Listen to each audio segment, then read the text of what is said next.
Selamat datang di channel Novel Official. Sebelum mendengarkan novel, kekuatan Harvey York untuk bangkit. Jangan lupa like, share, dan subscribe. Kalau tidak kusentil jantung kalian hehehehe. Tanpa lama-lama lagi langsung saja kita masuk di alur cerita novelnya. Bab 5546. Pada saat ini, di bawah sinyal Alexa Joyner, pengemudi telah menurunkan jendela mobil, memandang dingin ke Stephanie Hoffman yang sedang berjalan di luar, dan berkata dengan sungguh-sungguh, "Direktur Hoffman, apakah ada yang salah? Kamu seharusnya tahu bahwa ini adalah mobil Master Joyner, kan?" Stephanie Hoffman mengibaskan rambutnya, tersenyum pada pengemudi, dan berkata, "Apakah pengemudinya benar? Anda menelepon kami. Kantor polisi Jinling selalu menghormati Nona Joyner, tapi baru saja kami mendapat tipnya. Tuan Joyner, untuk menang, memiliki hati yang buruk dan menyiapkan sebotol anggur beracun untuk diberikan kepada Tuan Hoffman. Apakah itu demi keselamatan Lord Hoffman, atau demi reputasi Lord Joyner? Saya pikir semua orang di kantor polisi kita harus melakukan sesuatu. Lagi pula, yang lebih jernih membersihkan dirinya sendiri. Ngomong-ngomong, biarkan aku memberitahumu sesuatu. Kami sudah menyiapkan surat perintah penggeledahan." Saat berbicara, Stephanie Hoffman menunjukkan dokumen dengan ekspresi puas di wajahnya. Dokumen itu disiapkan kemarin, dan bab itu dicap di pagi hari. Semuanya sudah siap, menunggu saat ini. Jika bukan karena Alexa Joyner yang sekarang menjadi orang kedua di pemerintahan Jinling, mengapa Anda harus membuang kata-kata ini? Stephanie Hoffman, efisiensi kantor polisi Anda sangat cepat. Pada saat ini, Alexa Joyner mendorong pintu mobil dan berjalan keluar. Surat perintah penggeledahan ditandatangani dan stempel resmi ditempel tanpa melalui saya. Jika kantor polisi Anda melakukan hal-hal begitu cepat di masa depan, maka Jinling kami akan menjadi kota teraman di dunia.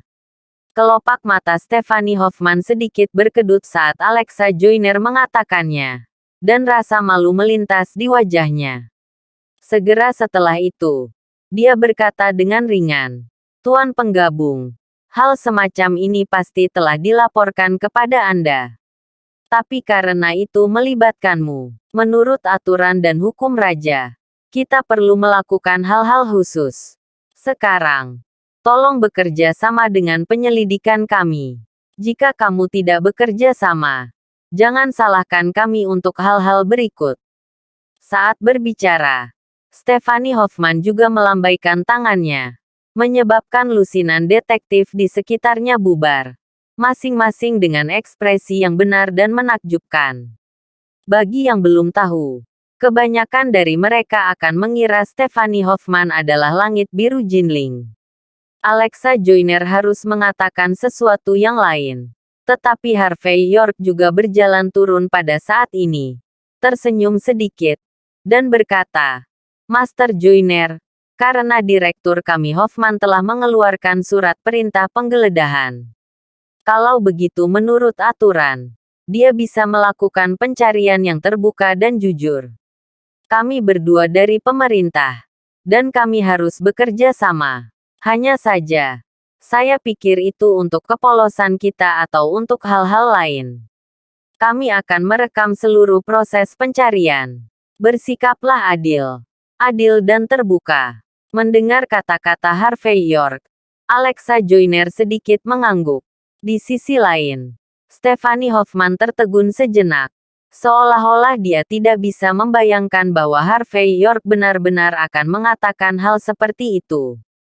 "Tentu saja, jika kamu tidak dapat menemukan apa yang disebut anggur beracun di mulutmu." Harvey York bertepuk tangan lagi. "Kamu adalah penjahat berikut. Bagaimana kamu akan memberikan akun?" Jantung Stephanie Hoffman berdetak kencang. Tetapi dia masih tersenyum dan berkata, "Karena tidak ada yang dapat ditemukan, itu berarti Anda dan Master Joyner tidak bersalah." Bukankah kepolosan lebih penting daripada apapun bagi kita? Jika Anda mengetahuinya, Master Joyner harus masuk penjara. Aku tidak bisa menemukannya. Itu hanya untuk membuktikan bahwa dia tidak bersalah. Harvey York mencibir. Ada apa? Komandan kedua dari pemerintahan Jinling yang bermartabat. Bisakah kamu membiarkanmu menggertak seperti ini? Tidak memberikan penjelasan. Bab 5547. Wajah cantik Stephanie Hoffman tenggelam dan berkata, Konsultan York, Anda juga harus tahu bahwa karena Anda seorang pejabat, Anda wajib menghadapi segala macam keraguan. Karena kamu duduk di posisi ini, kamu tidak punya pilihan. Jika Anda harus sangat peduli, maka saya sarankan Anda mengundurkan diri. Stephanie Hoffman terus membicarakanmu. Tapi sebenarnya dia menuju Alexa Joyner. Jika Anda ingin saya mengundurkan diri, berhentilah bermimpi. Mari kita bicara tentang pencarian. Harvey York tampak acuh tak acuh. Kamu bisa memeriksanya dengan santai sekarang. Potong saja mobilnya. Jika Anda dapat mengetahui siapa yang akan datang, maka kami akan mengaku bersalah dan menerima hukuman. Tetapi jika Anda tidak dapat menemukan apapun, saya minta maaf. Saya akan mematahkan lengan Anda. Karena itu, Harvey York membuat isyarat undangan, mundur setengah langkah, dan berkata, tolong. Mendengar kata-kata Harvey York, wajah Stephanie Hoffman tiba-tiba berubah. Dia hampir tanpa sadar melihat ke belakang. Harvey York mengikuti garis pandangnya dan melihat sebuah menara. Ada beberapa sosok di menara. Yang pertama adalah Araceli Hoffman yang familiar. Yang bisa saya katakan adalah, seperti yang diharapkan, Araceli Hoffman dan penduduk pulau memakai celana yang sama. Melihat Araceli Hoffman berdiri dengan tangan di belakang punggungnya, Stephanie Hoffman tahu saat ini bahwa dia tidak punya pilihan. Dia melambaikan tangannya dan berkata dengan tegas, periksa. Pada saat ini, kekacauan tempat ini telah menarik perhatian banyak orang. Di bawah pengawasan orang-orang ini, lebih dari selusin detektif bergegas ke depan dan hampir menghancurkan Lexus LX 570 menjadi berkeping-keping. Dapat dikatakan bahwa untuk orang kedua di pemerintahan, menjadi sasaran dengan cara yang disengaja itu memalukan. Segera, seorang inspektur bergegas ke Stephanie Hoffman dengan ekspresi gembira memegang kotak kayu, dan berkata dengan keras, Direktur Hoffman, menemukan benda itu. Mendengar ini, Stephanie Hoffman mencibir Harvey York dan berkata, kamu sudah selesai. Kamu. Sebelum Stephanie Hoffman selesai berbicara, dia tiba-tiba merasa bahwa bobotnya salah. Dia tanpa sadar membuka botol anggur di kotak kayu dan mengocoknya beberapa kali di tangannya. Tetapi dengan tindakannya, wajahnya menjadi semakin jelek. Kosong. Bagaimana bisa kosong? York, di mana kamu menuangkan anggur beracun itu? Itu Raja Neraka yang mabuk. Aku memberitahumu. Dimanapun kamu membuang Hades dalam keadaan mabuk dan menghancurkan bukti, kantor polisi kami dapat menemukannya. Raja Neraka mabuk. Harvey York tampak terkejut dan menatap Alexa Joyner. Apa itu mabuk? Kami tidak tahu. Kami juga belum pernah mendengarnya. Cina di dalam kotak kayu ini adalah harta yang kami ambil secara khusus dari gudang Sekte Joyner.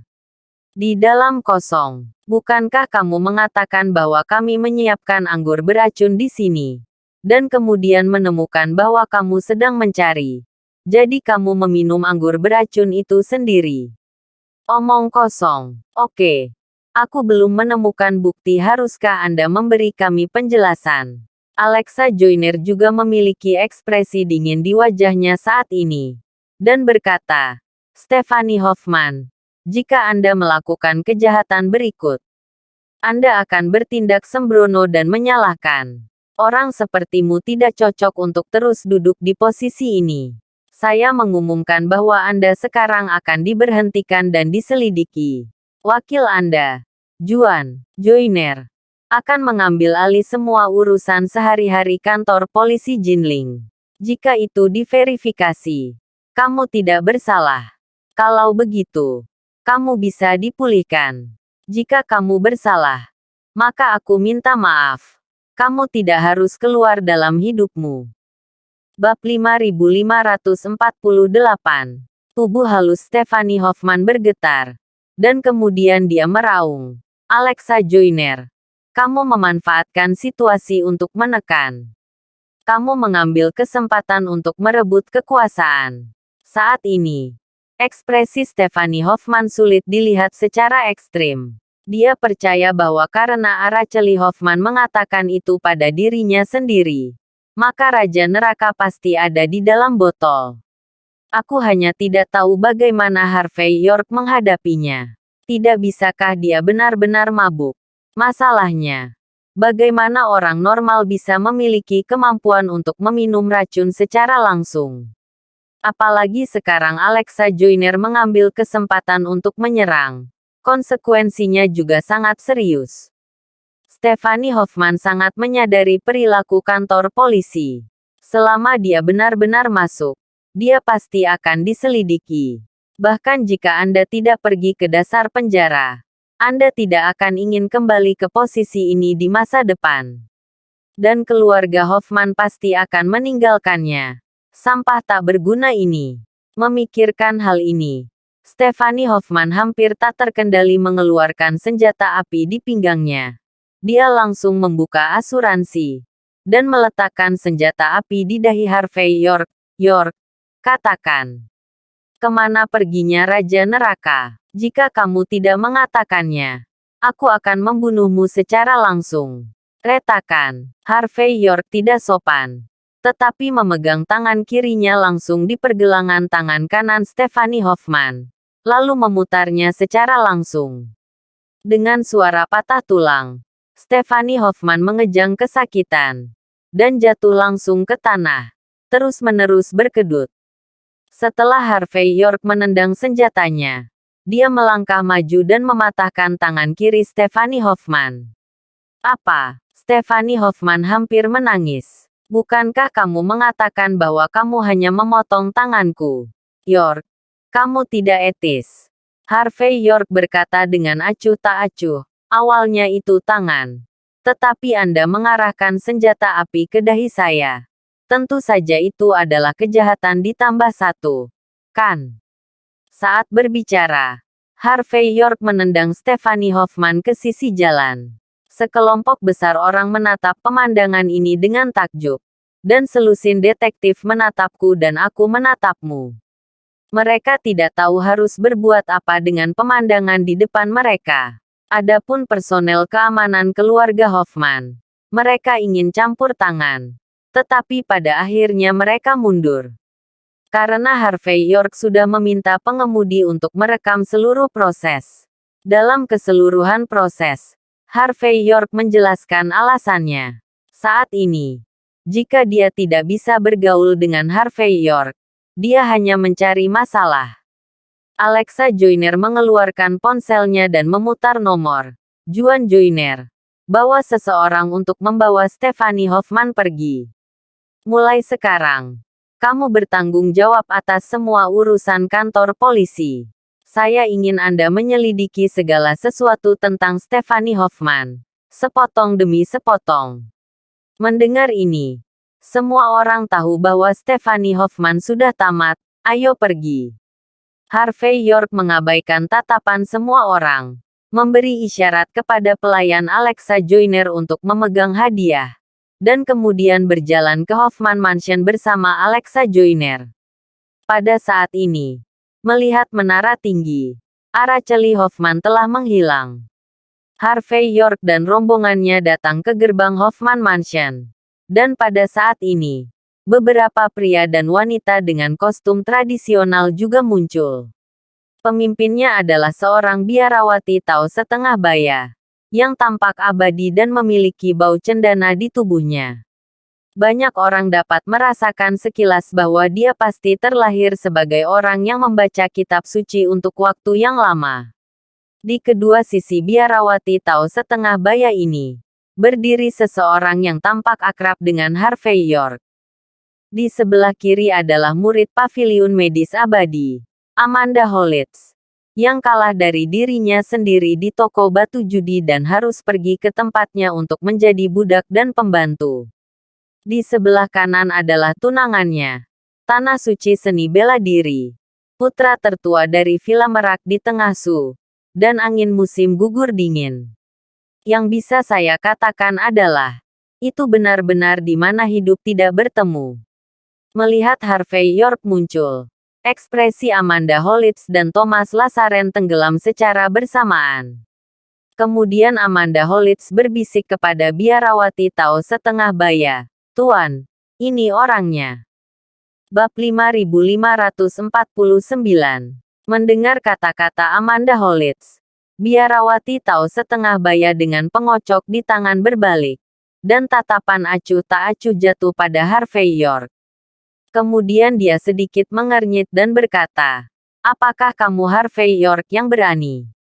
Harvey York berkata dengan enteng, "Apakah kita saling mengenal? Anda sangat memfitnah saya. Saya akan menuntut Anda karena fitnah dalam hitungan menit."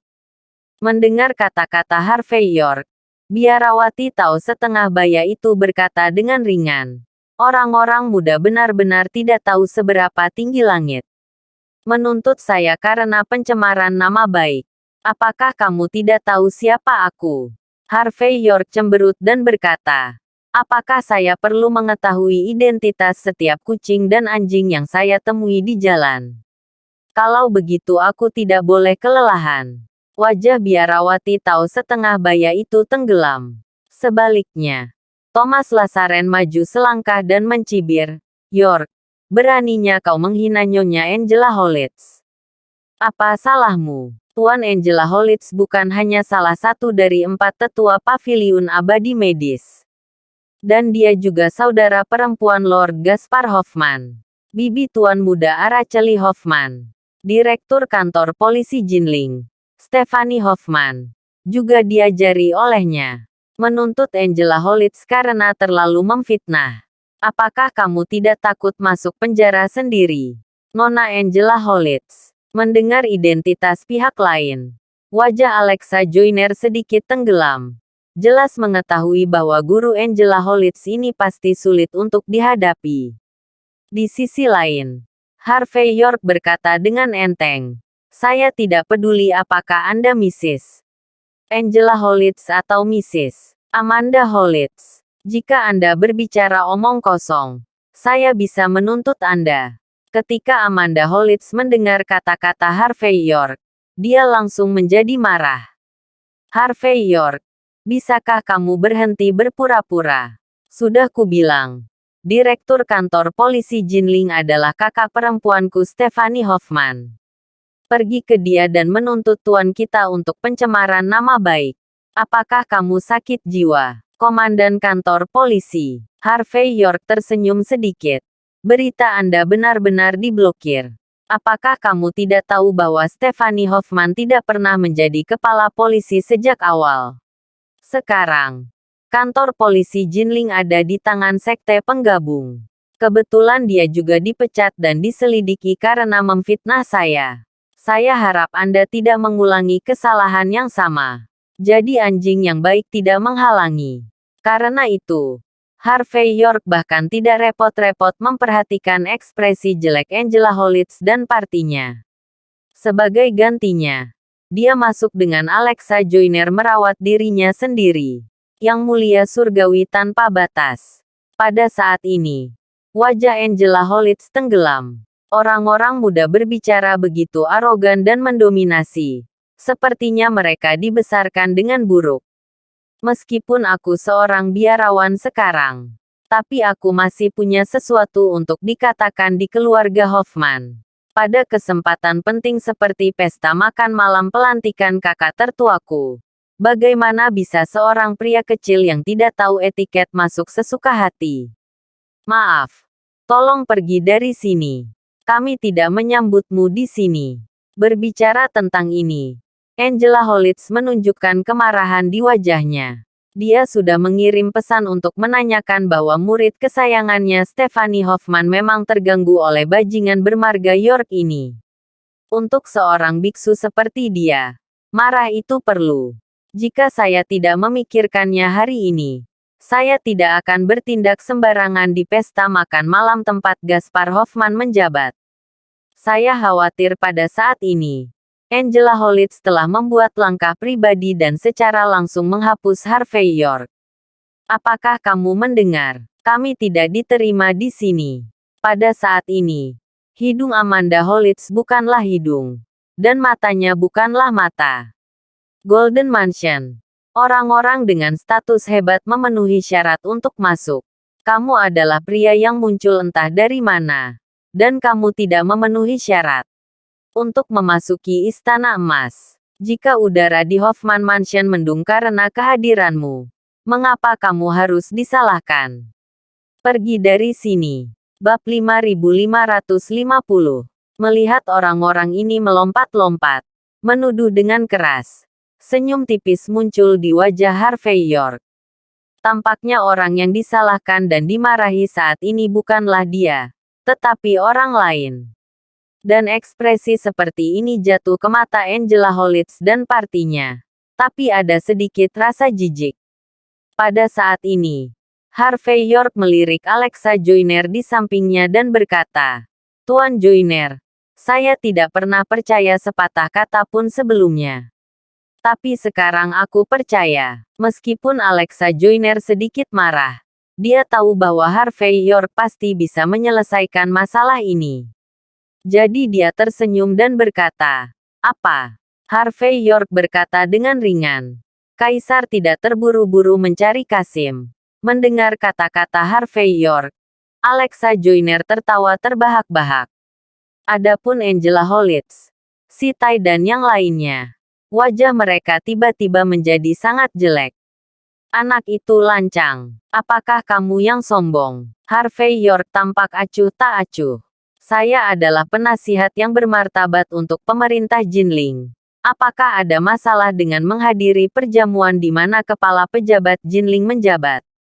Thomas Lasaren berkata dengan dingin. "Tentu saja ada masalah. Konsultan pemerintah hanya jabatan sementara, bukan staf. Pemerintah Jinling akan menghapusmu. Dan itu bisa menghapusmu kapan saja. Jadi, kamu tidak pantas mendapatkannya. Aku memperingatkanmu. Lebih baik keluar sekarang. Jika tidak, kamu tidak akan bisa keluar dalam beberapa saat." Karena itu, Thomas Lasaren tersenyum dingin dan melambaikan tangannya. Seiring dengan gerakannya, banyak pria dan wanita yang mengenakan jubah seni bela diri dari Peacock Villa di Su muncul. Masing-masing dari mereka memegang bulu merak yang legendaris di tangan mereka. Dan mereka tampak seperti akan menghancurkan Harvey York jika mereka tidak setuju. Melihat bahwa wajah Harvey York tampaknya telah berubah, Thomas Lasaren berkata dengan bangga, "York, aku tahu kamu masih memiliki identitas perwakilan dari Country Ha Martial Alliance. Tapi status perwakilan ini tidak memiliki status sama sekali di mata tanah suci seni bela diri kita. Terus terang, kamu adalah orang-orang yang dibawa tanah suci seni bela diri kita ke panggung. Jika kami mau, kami bisa menggantikanmu dalam hitungan menit. Jadi, pintar. Sebaiknya kau pergi dari sini. Kalau tidak, aku akan menelepon ayahku dan aku bisa memakzulkanmu sekarang." Harvey York menghela nafas dan berkata, "Sederhananya, saya tidak memenuhi syarat untuk masuk sebagai penasihat resmi Jinling. The Country Ha Martial League mewakili identitas ini. Dan saya tidak memenuhi syarat untuk masuk. Apakah saya benar?" "Betul sekali." Thomas Lasaren terlihat bangga. "Jika kamu memiliki kemampuan, tunjukkan identitasmu yang lain. Itu membuatku takut. Aku akan membiarkanmu masuk." Nyonya Angela Holitz juga memiliki ekspresi yang pantas untuknya. Amanda Holitz melingkarkan tangannya di dada dengan ekspresi jijik di wajahnya. Jelas, dalam kognisinya, Harvey York tidak punya pilihan selain keluar. Harvey York tersenyum dan berkata, "Bukankah Araceli Hoffman mengatur agar Anda menghalangi jalan saya hari ini? Itu anjingmu yang ikut campur dengan tikus dan menembak, kan?" Thomas Lazaren berkata dengan dingin. "Jadi bagaimana?" "Tidak mungkin." Harvey York tersenyum ringan. "Jika itu Araceli Hoffman, dia tahu betul bahwa saya bisa membiarkan saya memasuki apa yang disebut adegan perjamuan ini dengan identitas apapun yang saya pilih. Menggunakan ini untuk menghentikanku. Mengapa tidak menembak langsung saja? Karena itu." Harvey York mengaitkan tangannya ke kerumunan dan melihat Pangeran Sidu yang berada di antara kerumunan, berjalan 3 langkah sekaligus.